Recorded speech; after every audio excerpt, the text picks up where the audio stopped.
Hello and welcome to What Was That? A new podcast where Nitesh and we will just do intros also. This is the first time we're properly doing this on video and you can see all the whole setup. And in person. In person, in Bangalore, because I was visiting. Nitesh, intro. Hello, I'm Nitesh, entrepreneur, investor, writer, all the low budget, entry level tags that are free to use for anybody who wants them. Yes, and I am Vineet, entrepreneur, startup guy, trying to build a video production startup, which looks like this year should be a good year for us. Here's hoping. Done a fair bit of Vineet is writing. being modest. Go ahead.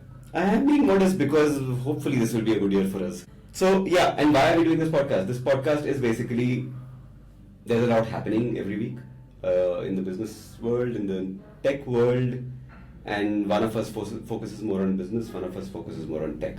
So we just do three of our own, three stories each we pick up every week and we talk about them. So yeah, I think that's good enough for an intro. Works for me. Yes. So let's begin. Nitesh, what do you have for us this week? My favorite news story of this week is that WeWork India has filed for an IPO. This is great. The market has been quite welcoming and forgiving of new IPOs for the last 5 years now, almost. So, makes sense. It's an offer for sale, which means that none of the money is going to go to the company. It's existing investors who are cashing out.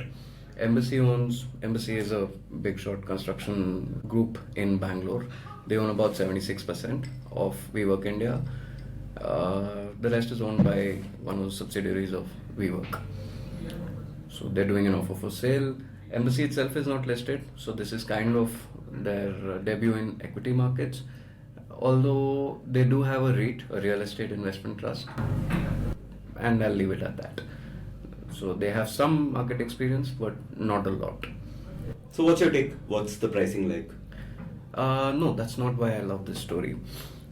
For some background, WeWork, the US wala WeWork, was doing quite well. They had raised multiple rounds of funding from SoftBank, and the peak valuation was some $47 billion, and things were going great. And finally, like, the redemption of any startup is to finally get listed. That's when they get knighthood and they become a company. And everyone becomes rich, except the retail guys. Exactly.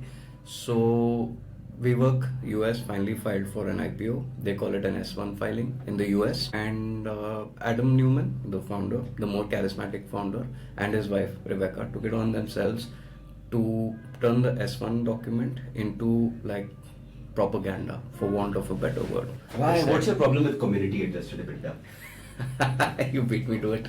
It wasn't just that. They finally stated out loud that our mission is to elevate the world's consciousness. That's why we're doing this, which is great for a VC boardroom, which is great on CNBC. It sounds wonderful. The S1 filing, like the DRHP that we have in India, is a legal document. Right? It's more of, here's what we are offering and here's every way that this might go wrong, and we are saying it up front, so we are covering our asses. Basically, that's what that document is for. And they turned it into a mission statement to the larger world that we are coming for you and we are going to leave the world a better place. Markets did not like it. The IPO crashed and burned. SoftBank lost a lot of money. Adam Newman left the company with $1 billion because he's smart. And Masayoshi Son of SoftBank is a masochist. But it is right at this moment that WeWork went off the rails. This filing. And WeWork India is at that moment. They have a more seasoned hand in Embassy in Jitubhai. And I'm sure they'll fare better than WeWork did. But it's fascinating that just one random subsidiary in one of the countries had a better fit than the parent company itself. Have you seen the show, by the way? We crashed. What a show! What a show! Awesome. It is awesome. Jared Leto in that show is just amazing. Like the Uber show was boring. It was I haven't watched that. It was Joseph Gordon-Levitt playing nice. Travis Kalanick. Okay. Nice. It was okay. This one was just so much personality. This show was amazing. It was amazing. Yeah. Roar entered my playlist after watching that show. Katy Perry's Roar. Yes. Excellent show. Definitely recommend that. On WeWork, a couple of quick things. Matt Levine, who's a columnist for Bloomberg, wrote the best coverage of WeWork. Look it up, especially one of his columns called How Do You Like We Now, which was like a postmortem of WeWork post Adam Newman, and documenting the weird dysfunctional relationship that Masa Hassan and Adam Newman had. So that's a great column. Definitely check that out. Second, I have a personal anecdote here. I was one of the first tenants of WeWork India. When they launched, out of curiosity, I signed up. I was a tenant for the first 3 months. How much were they charging? Like, because I remember they were trying to attract the Discoveries and the Nat Geos and the international companies, international customers. For one seat, it was peanuts. That's all I Yeah. right? It was peanuts. I got a great welcome deal. I got a cabin for the price of When was this? workstation. 2017? 2017. Yeah. Personal anecdote. I had joined 91 Springboard for a brief while Oh, okay. in there to head their marketing and sales team. Didn't work out, multiple reasons with the founders.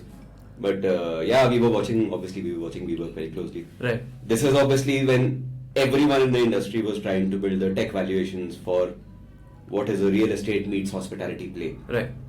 And now it is a sensible business.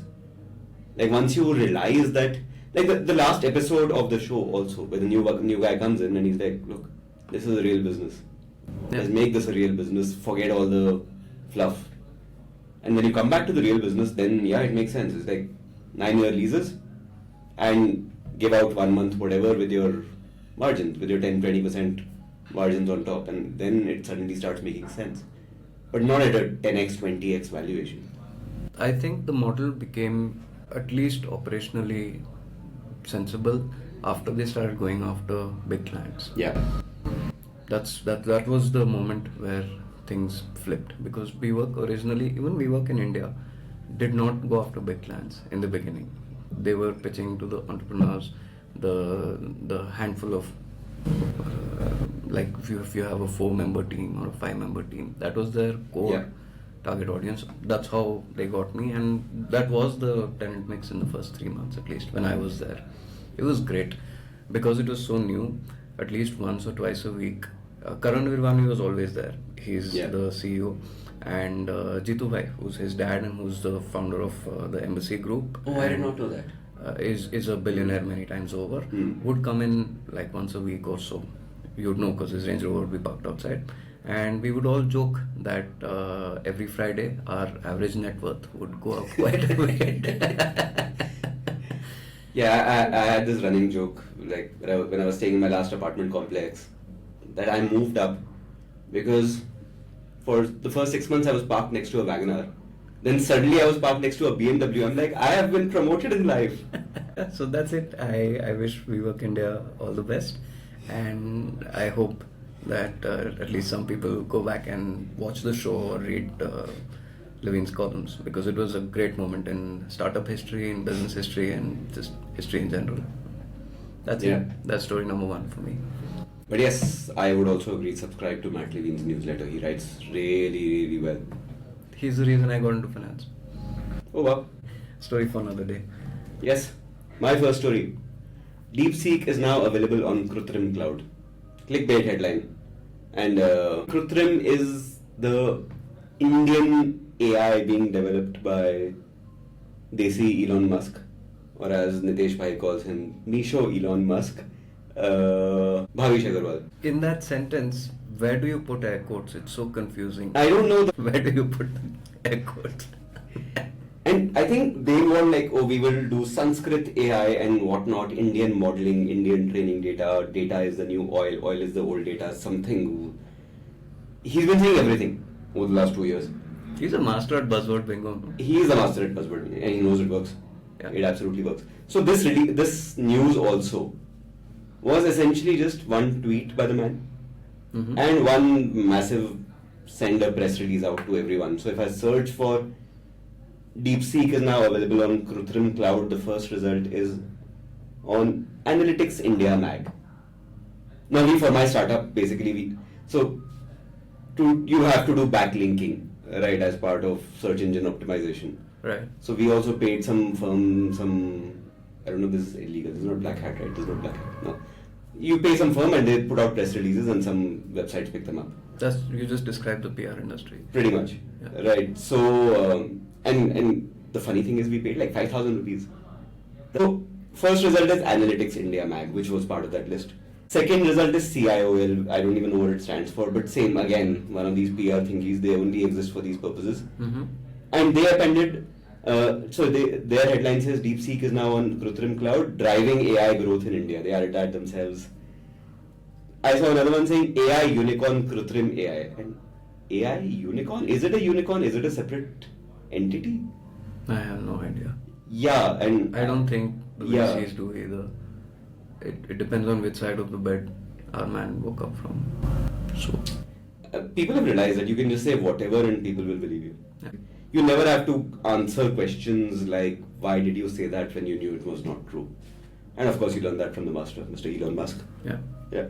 But, so that was a bit of a clickbait, but essentially everyone is now putting up DeepSeek on their servers. Last time we discussed that Microsoft had introduced it on their servers, on their Azure servers. Mm-hmm. Even now Amazon is hosting DeepSeek. And which is funny because Microsoft owns roughly half of OpenAI. They've invested some $10 billion. Now invested is in air quotes because a lot of that is just credits, right. compute credits on their own servers. Amazon has put $4 billion into Anthropic, which runs Claude, which is a competitor to ChatGPT, which nobody uses. It's nice for some purposes, but nobody uses it really. Google has invested $2 billion into Claude. And everyone is now putting up DeepSeek, which... This is also funny because we've been hearing for so long that China, we need to ban, like we as in the US, they need to ban TikTok because it's a huge security threat. And now everyone is hosting a Chinese model 1 week after saying that, oh look, there must be some threat, right? All that data will be going back. And now that because it's open source, everyone's just taken it and put it up. The question is then, what is the value of OpenAI anymore? What does this mean? Like, bubble bursting is one thing, but essentially we're talking about a $340 billion company Mm-hmm. who now has a product that is closed source, Right. very, very expensive. They are losing money on their most expensive subscriptions also. Okay. So, why does OpenAI exist anymore is the question. I was just going to ask, you preempted me, if DeepSeek wasn't open source, would it have been so widely adopted if it was still free but not open source? No, it won't. Because enterprise applications is where everything, all the fun happens, right? Mm-hmm. It's open source, so now anyone can use it. Like anyone can just, like Krutrim, for whatever they're doing, right? If they're doing anything beyond press releases. If it weren't open source is an interesting question. Because then you have to use it, you have to sign up for an account and whatnot. Right. And So, on if the it was still consumer free, side. if it was still free, the highest tier, the best. So I can only give my own use case. I am still using the paid ChatGPT $20 plan. Mm-hmm. But because it's got projects, right, it now allows me to group my searches, it remembers history. So you answered your own question. Yeah, but these are all things that can be introduced very, very quickly. Which is why Sam Altman is probably, for the first time in years, faltering a bit. He should be, I think he will be faltering a lot. No, in his posturing. In his posturing, yeah. He did say last week, oh look, competition, yay, but what else do you say? How would you spin it if you were in his place? That's how I would spin it if I were in his place. That's what you say. Right. Yeah. Interesting. If my whole business model on which I am valuing my company at $340 billion and losing $5 to $7 billion a year, if my whole business model is now completely gone for a toss, right? Somebody's just released it into the wild for free. Right. Essentially the same product. And enough people, like I am not an AI expert by any means, but enough and more people who are have said that this is essentially the same or a better product. So what even is your product anymore? Is this Britannica Encyclopedia versus Wikipedia? Or is that too simplistic? I would say simultaneously simplistic, but also very, very relevant. There This are is gone out parallels. into the wild. Yeah. But actually, no. It's where it differs is Wikipedia still needs money to run consistently. Mm-hmm. This is done, Right. and now anyone in the world can be doing improvements. So Do these improvements then accrue to the model itself? How does that work? The mechanics of it? there could be now 50 models. Okay. Everyone can build on top of this. Right, but And any then improvement that I have done, Hmm. after I have done it on the local model that's running on my machine, if you go and then download the pack or whatever and run it on your machine, do the improvements that I have done reflect in your... The beauty of open source is that how the community works is if I take something that is open source, I build on top of it, I can release that into the wild. I should ideally I should. release that into the world. Right. Right. Okay. Unless I'm Krutrim. Or most of Indian... Or Meta, even the US tech Yeah. guys, they're all, the core technologies are all open source. And they have contributed back, but I'm sure it's not as It's much very as it limited, should I'm be. sure. Oh wait, this reminds me of a story that is tangentially related. Facebook in training, Meta in training its AI has been using PDFs of books going back. Yeah.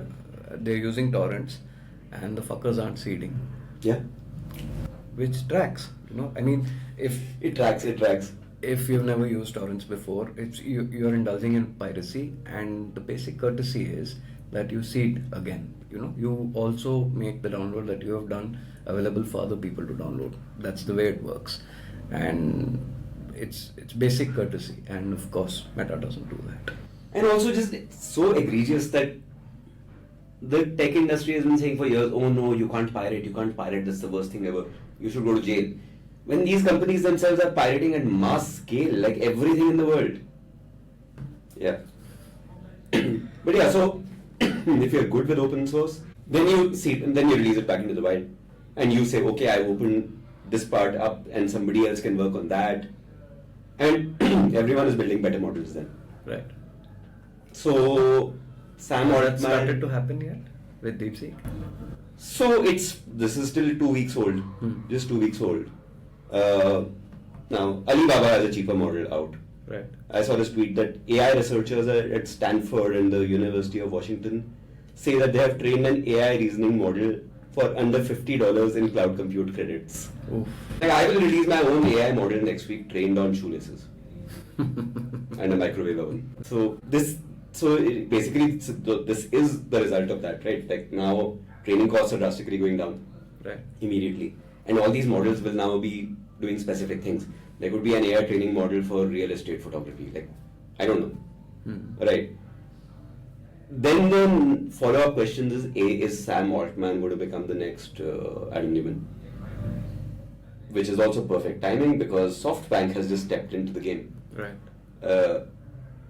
The second question is, at what point does AI then become irrelevant in a way? So again, tangential. Like everyone was talking about Sora, the video model that will change the world when it's out. It was released 3 months ago. Not much noise, no? Not much noise. Yeah. It's been out in the wild, and yeah, Have you tried it? yeah, Okay. it's limited use. Okay. But it is going to be limited. So again, I am coming from the perspective of someone who does professional video production for companies. Mm-hmm. With company profile videos, obviously I can't use AI to do a shoot of an MD talking to his staff. Right. And obviously also then has to be an air quote because who knows now. Like today morning I was reading that TikTok now has an AI model that can take one photo and turn it into a video of a guy who's talking and saying whatever you want, which again raises 20,000 questions, and probably the 19,000th is what happens to my business model then. But obviously you can see. But if you sort by relevance, that's For me, yes. But for the world, like because till now it was very difficult to make a deepfake. This is like deepfake taken to whatever if one video does it. But again, I have not tested this model. I've just seen the news today morning. Everything's moving too fast. right. So many questions raised. And one last thing I'll say on this: most news stories, especially around AI, if you dig a little under the surface, the headline usually doesn't hold up. It's so much of it is just press release. As we just news by press release. Yeah. Just say whatever, somebody will print it. So maybe take a step back and wait for it to pan out a little bit before we pivot or try something else. In what sense? No, I was talking about your business. Oh, my business model is not pivoting. My business model is safe for the next 10 years. I am very confident of that. And we've had these discussions with potential VC, whatever, right? Yeah, I'm sure that must have come. A bunch of people have told me, oh, why don't you just pivot to an infinite scale type model? So we are pure tech plus ops. I will get a shoot done in Coimbatore, right? Scripting is happening at the back end, sitting in Noida. Somebody is doing the editing here like one of our editors is in Shimla, right? And the shoot is happening in Coimbatore, right? So it is a multimodal, everything coming together, tech plus people. Right. Enough VCs have told me, why don't you just give tools so the client can come online and write his own script and do everything, and just give AI tools, build infinite scale, so that our valuations go through the roof, right? But it's not solving any real problems. Right. My business model is solving a real problem. It's obviously trickier and messier, but that's the real word. And that's your motto? That's my motto, exactly. Cool. On to the next one? On to the next one. Alright, the second news story that I picked this week. Volkswagen India has had a bit of an iffy innings here, but they were served a tax notice on September 30th, 2024, which that date itself, somebody had quarterly targets.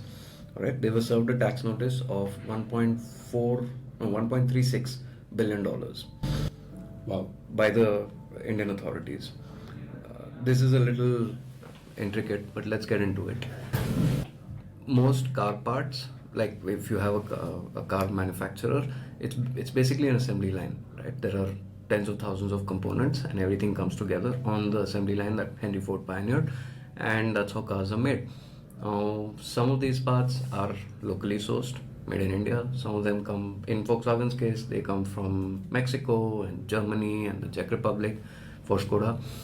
And so all those parts would come together. They have an assembly line here and they're bringing the car together here. The car itself is born here, but the parts can come from all over the world. There's a really complex supply chain behind it. Now, Indian customs being the way it is, oh, this is a tariff story. I didn't even realize that. We are discussing tariffs. So when you bring in spare parts, just spare parts, the Indian government says, look, this is for people who already bought cars, and so we want to keep the spare part taxes low, right? Because our chunk of the revenue in terms of GST and road tax and all that has already come when the car was sold. This is just maintenance. So spare parts have very low custom duties. And then you have cars. So you can either completely knock down the car, the engine is separate, the chassis is separate, all the parts are coming in here and you're doing the assembly here. In theory, that employs more people here. Yeah. So then you have the next tier of duties there, maybe 15-20%, something like that. And then you have the third model where the car is almost fully built, like the chassis and the engine have been married, and just the parts are coming separately, the other parts, the less high-tech parts, and then you bring everything together and the car is born. That has the higher of these three tiers, and the highest is if you bring in a fully built car, that's something like 120-130%. Yeah. Because the Indian government says you're not generating any jobs here, except at the dealership level if you do that. So the Indian government is saying that Volkswagen India imported parts, calling them parts, brought them in here and then put them together and made cars. So they should have paid. So these are not spare parts, these are exactly components. Yeah. You should have paid a higher tax. The differential is $1.36 billion, right? So that's a synopsis of what has happened, just stating the facts. Yeah. That's how the government of India sees it. Volkswagen is saying we had sought a written clarification for this in 2011. We have it in writing that we can do this. The crux of the issue is that dealers of Skoda and Volkswagen and Audi would punch in the orders and the backend would automatically take the order of a car and split it into all the parts, and those orders would go to Mexico and the Czech Republic, and those parts would get shipped in here, and then assembly would happen, right? Because of the part sharing that Volkswagen does, when the same 2-liter engine came in, even Volkswagen probably didn't know whether it's going to go into a Skoda or an Audi or a Volkswagen, right? So they said, how could we then declare this as a car? We don't know. So I would think logically the only way to split this up is if the same component can be a spare part or a component, right? I would think if the company is ordering, then we have to see. If a dealer is ordering, I would assume it's a spare part. No. Auto supply chains are a lot more sophisticated than that. No, everything works on just in time. Yeah. So even when it's the company that's importing cars, it's aggregating demand from dealer orders, and all of this is happening with really, really tight. They're just ordering a car. Yeah. On the back end, it's being broken down by the software into the parts that are required. Yeah. That's the place where the government of India has drawn a line. The customs officer, whoever issued this notice, has drawn the line and said, no, you're importing parts. Is what I've understood so far from this. They're calling it a clandestine software, the dealer ordering software. Volkswagen is known for clandestine software. Exactly. So that's why this story is interesting. Both sides. Now, first, Volkswagen, because you brought it up. Dieselgate. Volkswagen knowingly and for years and in a really cunning manner circumvented emissions testing. The fuckers programmed the car to know when it was being emission tested, because the steering is aligned and you're running it at certain revs, and so the car knew that it is being tested right now, and it would actually bring down the emissions just for that duration. Which is also, just as a sidebar, which is a very common thing in the tech industry. But Samsung and Apple are doing it for benchmarks. Yeah. These guys are doing it to circumvent pollution norms. Exactly.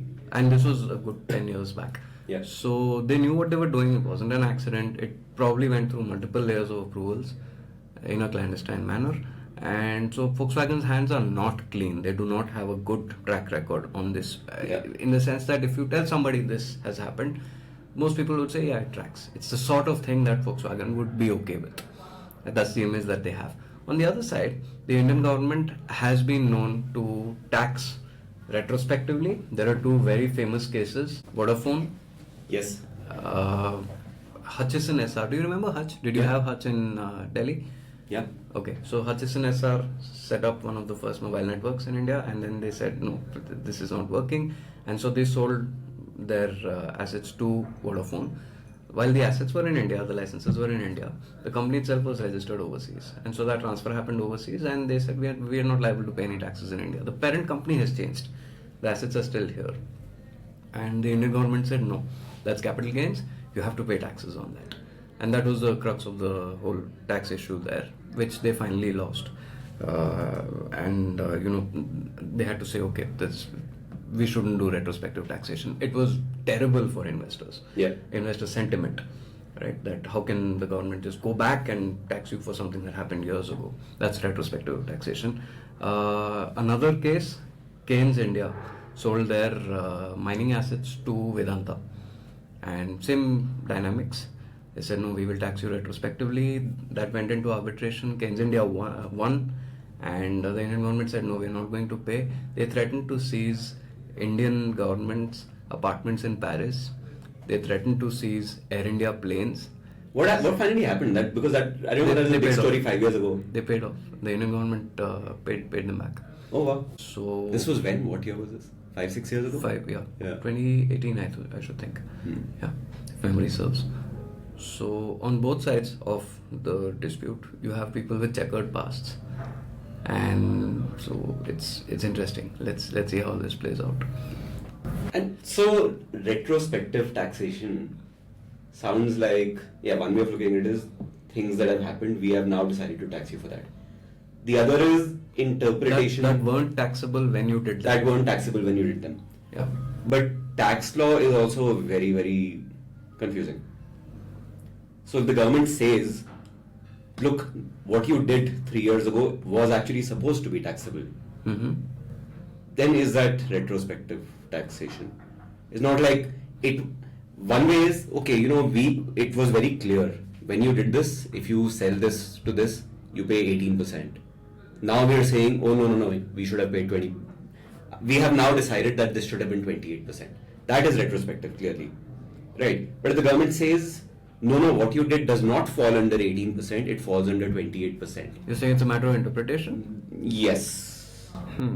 I'm guessing that's the government's case. That we are interpreting this as something that qualifies under this tax and not as under this tax. Right. Okay.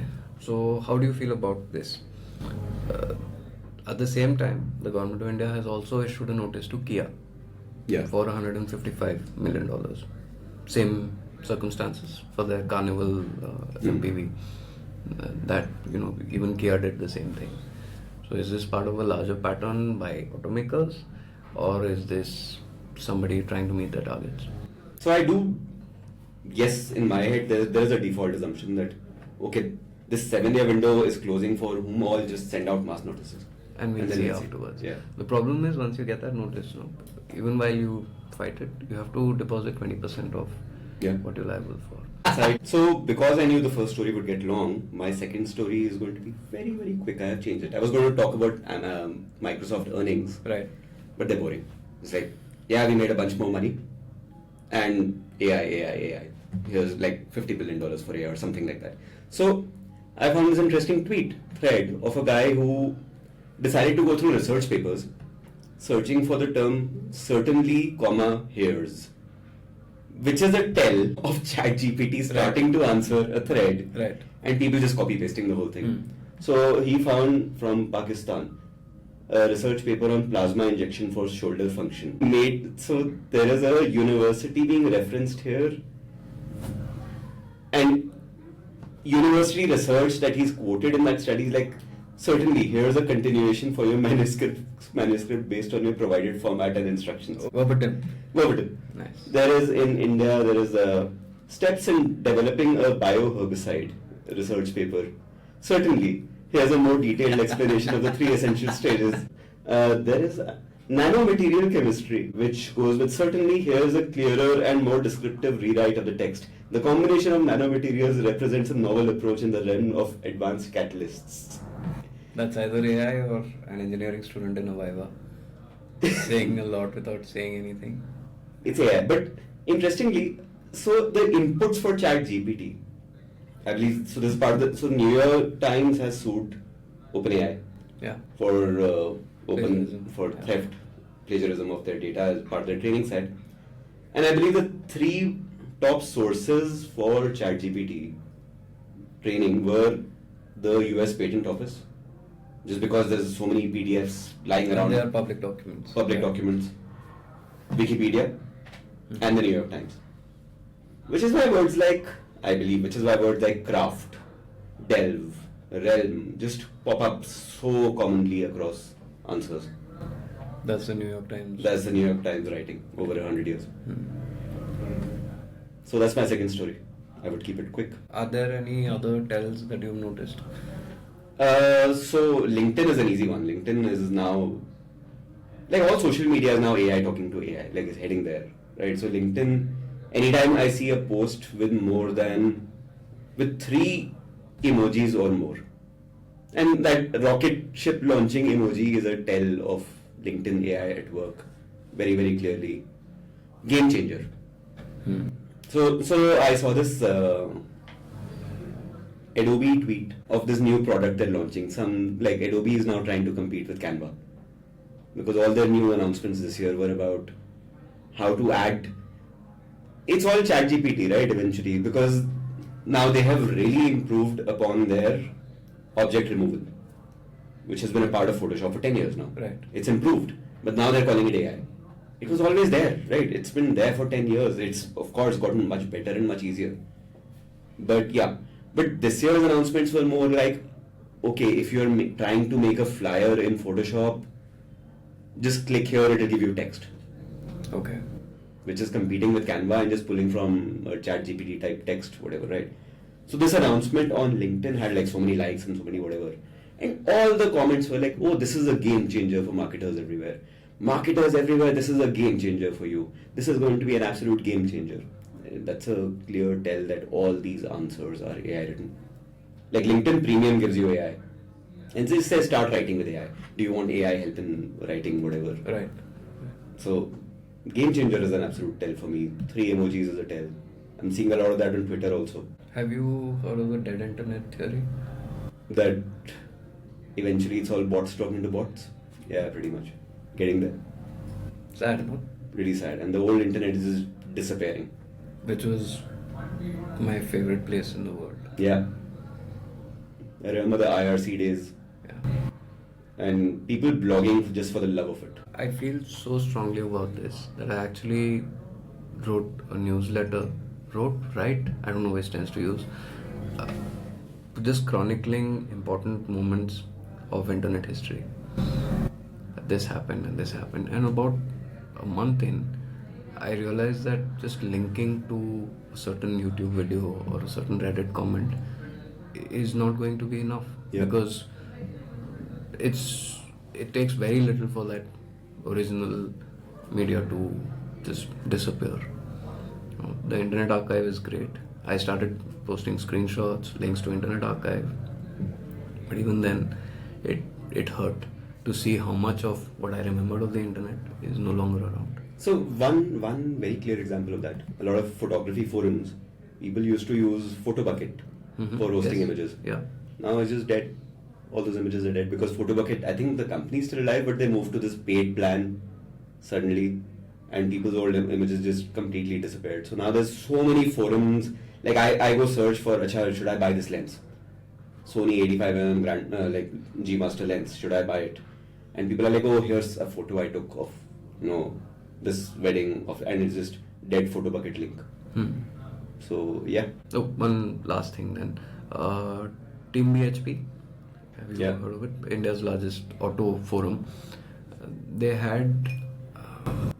never stated this as far as I know, but on one of the more interesting threads, it's a common pattern. You ask, these are my requirements, which car do you think I should buy? And people gave their inputs, and this was an interesting case because it was a senior citizen who's a doctor, a lady doctor, who drives herself every day and wanted a sporty car, which is an unusual set of requirements. And so it was quite an active thread. And then finally the person who had asked the question posted an elaborate, here's the car we bought, here are some pictures, and here's why we chose it. And it was up for less than 4 hours, 5 hours before it was taken down. I said, no, on Team BHP, we are not going to allow anything written by AI on a chat forum. They took it down. That's interesting. Good. But how did they tell that it was written by AI? They probably used some tool for it, right? Those tools are also unreliable. Yeah, I know. Or maybe it had too many of the tells. That, could be. So for now, they're able to, and they were confident enough to just strike it down, and say, we know this is done by AI, and we're not going to allow it. Like Reddit, I see a lot of stuff that's written by AI. Very clear. It's pretty obvious. That's Twitter also. Yeah. Like the Twitter, people are sharing screenshots on Blue Sky. Today's Twitter For You page is Trump talking about paper straws and passing that he will pass an executive order banning paper straws because paper straws are apparently woke. I don't know if some news is parody or not anymore. I don't know. I can't tell. Oh, by the way, there's also a real tweet by Kanye West today morning saying he turned down 3 Make-A-Wish requests for kids in wheelchairs to meet with him. In all caps. Didn't he also somehow get to Hitler? I think so. Same tweet. I think he just said I'm I'm a a Nazi or something like that. The headline enraged me enough that I didn't go deeper. I'm like, okay, it's just Kanye being Kanye. Alright. It's sad, but this is one thing I choose not to care about. I like Blue Sky. Yeah, okay. It's calming. I've been meaning to check it out. It's since calming. You've been recommending it. I think I'll finally get around to it. Like even my Instagram thing has gone down a lot. I'm going to move back to Flickr for my photos. So, alright. Third story. My third story is about Zomato, the parent company, rebranding itself to Eternal. Why was Eternal, that? just rolls off. Eternal? Eternal Limited. Zomato, the corporate parent. Yeah. So the Zomato app will still be called Zomato, but the corporate parent, like Facebook became Like, Meta, and like Alphabet and Google. Google and Alphabet, Yeah. exactly. I think Deepinder would like us to reference Google more than Meta because it was a more thought out and well explained Yeah. transition. I don't like the name Eternal. Eternal is just the. It's quite trash. His reasoning is that we now have 4 major businesses: Zomato itself, which is delivery and restaurant menus; Blinkit, which Yeah. is quick commerce; District is cool. District is cool. At least there's competition. Yeah, for Book Yeah. My Show. So they acquired Paytm's Insider for 2,000 crores, something like that, and rebranded it to District. Yeah, District That's is the cool. third I would do business. that. I like competition's good. Yeah, because Book My Show had the run of the place, no? Yeah. Pretty much. And the fourth is Hyperpure. Competition. Yeah. So, which would you say is the most problematic of all 4 of Zomato's businesses? Zomato itself, Blinkit, District, I think so far we are okay with because they've just gotten on the scene. Ticketmaster in the US gets a lot of hate because Yeah. of the monopoly that they have and the charges that they levy. So, My problem is monopolization. okay. So this is a ever-changing answer depending on which market they seem to be capturing too much. And overall, of course, yes, the data is the problem. That they control so much data on all aspects of how the industry works that at any point they can turn the screws on anyone. That's a problem for sure. Too big is absolutely a problem. In any of the Yeah. verticals that Zomato is in. And you never know when they'll be running their own ghost kitchens, right? They just announced some, right, last month, and the Restaurant Association said that we're filing a case or something. But that was in the quick commerce verticals. Both the quick commerce guys said we're going to start cloud kitchens for hyper fast. Like Zepto cafe type stuff. That's But that's their own, or I thought those were also tie-ups. They are tie-ups, but then they're exclusively, Yeah. They've tightened timelines, limited number of dishes, and Like I think the Indian e-commerce FDI regulations that came in like 6-7 years ago, they got a lot of flack. Press Note 3, 2, I don't remember. Yeah, I think Press Note 3. Yeah. They got a lot of flack, but I think it was fairly forward-thinking. That you need to, maybe it was misdirected in a way or misimplemented, but absolutely own brands should be a problem. You should either be a platform or you should be a manufacturer. If you're both, then your size has to be kept in check. There's an exception to that. Not in India. There is an exception to that. Costco is huge. Yeah. They have their own brands, and they're doing all right. But Costco is one retailer, right? What percentage of the market do they control? Oh, I don't know Costco's market share, but it's big. Great question, man. I'll dig more into that. I love the company. Love everything they do. Kirkland is a great brand. Yeah. So fair enough, that's an exception. But I think then it just comes down to subjectively whatever, because we love whatever we've heard of Costco. Seems like it's a well-run company also. Yeah. Not run by assholes. That was going to be my closing argument. Yeah. That the problem isn't the monopoly itself; it's the fact that assholes thrive. But also power makes you assholes, right? In general. Too much power. No, we're going to stick to business and tech, We're not gonna stick going to to business and philosophy or ethics. Sometimes ethics, but not quite so deep. Which is my story 3. The US government is now seemingly run by bachas. Doge, Department of Government Efficiency. Yeah. ProPublica and Wired are doing series of... So, okay, 1 minute summary. Since Trump has come to power, Musk has taken over the entire US government, going department by department. So, the agencies that now are completely overrun by Musk's people sitting in there and taking over data, like right access to their whatever is the Centers for Medicare and Medicaid Services, which is insurance for old people. Right. The Consumer Financial Protection Bureau, the Department of Education, the Department of Energy, which controls the nuclear launch codes. Amazing. The Environmental Protection Agency, the General Services Administration, which sounds boring, but it's like a huge Yeah, bunch of everything. Department of Labor, the Treasury, Yeah, I was going to bring up the treasury. US aid, which has always been a controversial agency because it's been a huge source of directing where the US invests and what public posturing it does and what dictators it props up and what coups it sort of whatever. There's been a huge part of that along with the CIA. But yeah, so they said that they will fire 9,700 out of 10,000 US aid workers in a certain whatever. Now, today morning, a court has blocked that because the union went to court. So the court said, no, you can't fire them. Indefinitely postponed. So there's too much happening. Mm-hmm. But interesting part is, so ProPublica is doing this series on who are these people that Musk is sending in. There are some high school students. There was one guy that these guys did not want to name because apparently he is still a minor. There was one guy who calls himself Big Balls. Let's see. The payments, the treasury operations, having a teenager in control is genuinely terrifying, as is all of the rest.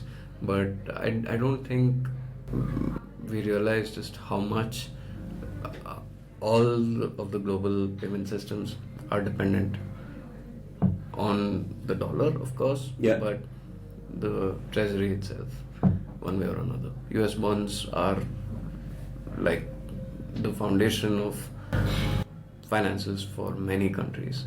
Even if they're not directly related to it, it forms a basis for spreads, for policy, for everything. So it's ordinarily I would say this is fun and for shits and giggles, but too much is at stake. Too much is at stake. Yeah. No, the USA does a lot of stuff. There's a people will die.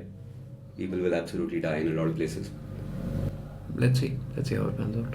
Yes, that was our first and probably our only live episode in a while because I will go back to Noida now. So yeah, thank you for watching, listening, whatever it is. Our Thank YouTube you. channel will pop up Yeah. soon enough. See you next time. Bye bye.